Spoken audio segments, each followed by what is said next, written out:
Hello everyone! I just bought this book. It's called Mikhail Tal's Best Games, and this is only the first part of the book. It's a trilogy. This is The Magic of Youth, covering games from 1949 to 1959. The book is written by Tibor Karoli, or he's Hungarian, so maybe it's Tibor Karoli, an international master and also a renowned chess author and a trainer. So as I'm going through the book, as I find an interesting game or an interesting story, I'm probably gonna share it on my channel and make a video about it. So this game was played. This is probably the first game recorded. Ever played by Tal. It was played in 1949 in Riga.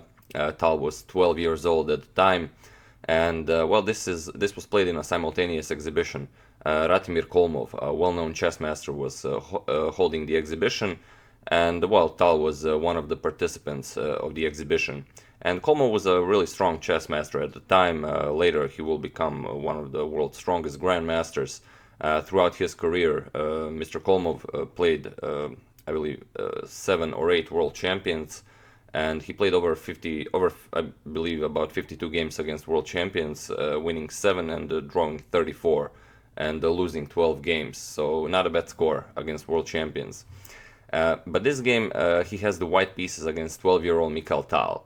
And, as this is Tal's probably, not the first game recorded, but probably Tal's great first victory, hence the title of the video, The Star is Born.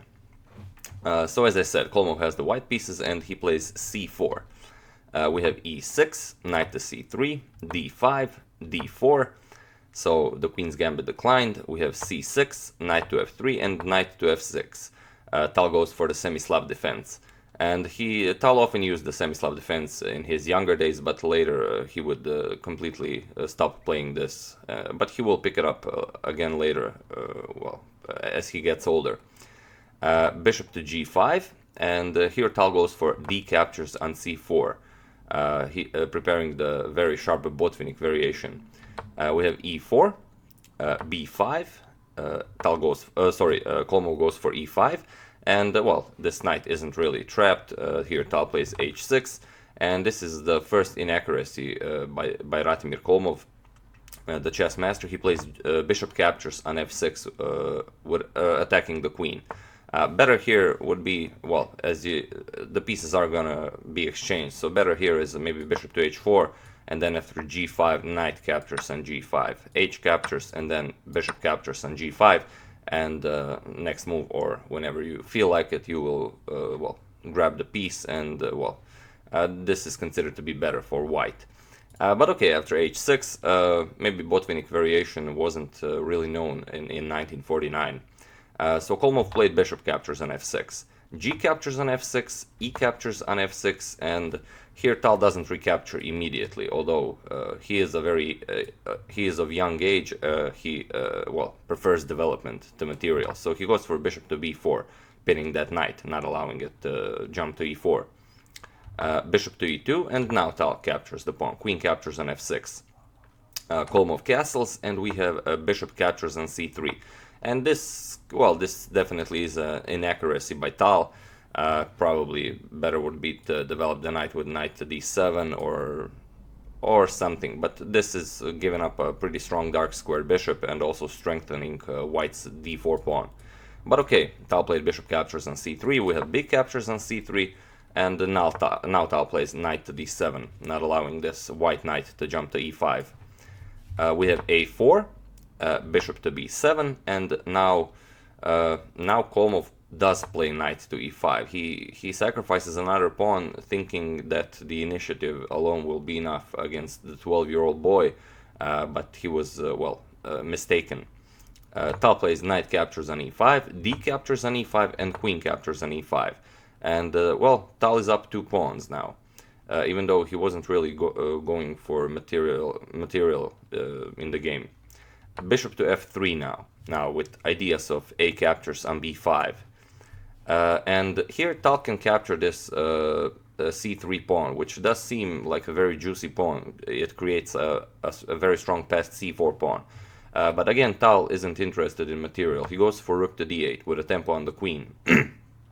Kolmov goes queen to c2, and this queen to c2 isn't a particularly good move, as for example queen to b1 would be a much better move, as it really puts pressure on the b5 pawn, and well, now this b pawn cannot move as this bishop will fall. But okay, after rook d8 he played queen c2, and here Tal plays rook to d3, adding more pressure to the c3 pawn, and well, other than this there is also another threat. But Kolmov, well, pretty naive, if I might say so, played a captures on b5, totally disregarding Tal's real threat, which is rook captures on f3, and this is what Tal plays. And well, g captures on f3 isn't really possible. Kolmov played rook captures on a7. If he did capture the rook with g captures on f3, this is what follows: rook to g8 with check, king to h1, and now c captures on b5, opening up this beautiful diagonal for this light squared bishop, and the white is getting checkmated very soon. There is nothing really white can do here. So after rook captures on f3, Kolmov played rook captures on a7, now threatening that b7 bishop, and Tal goes for queen captures on b5. And although this black is still better after queen captures on b5, rook captures on c3 would be a more precise move. But okay, Tal played queen captures on b5, and here Kolmov really blundered the game away, as well. If Kolmov played rook captures on b7, after queen captures on b7 and g captures on f3, Tal would still be better, but well, you know, 12-year-old versus a really good chess master, he would have to work to win this game, being only a pawn up.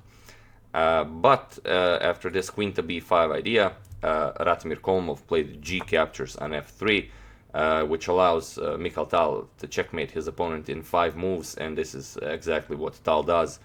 He plays queen to g5 with check, king to h1, and here he plays rook to g8, and there is no defense against checkmate.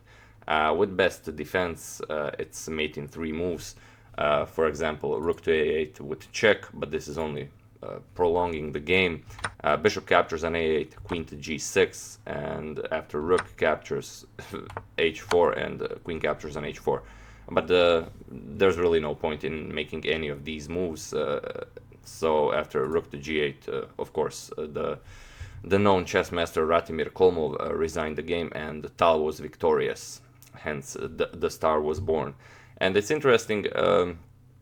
No one really knows, not even the author of the book, if Tal prepared this variation with his coach. Was it really a preparation for Kolmov?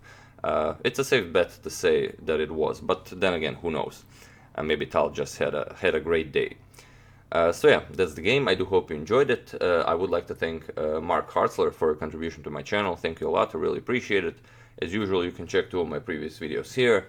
Thank you all for watching, and I will see you soon. And I will probably do a couple more videos about Tal as I go through this book. See you soon.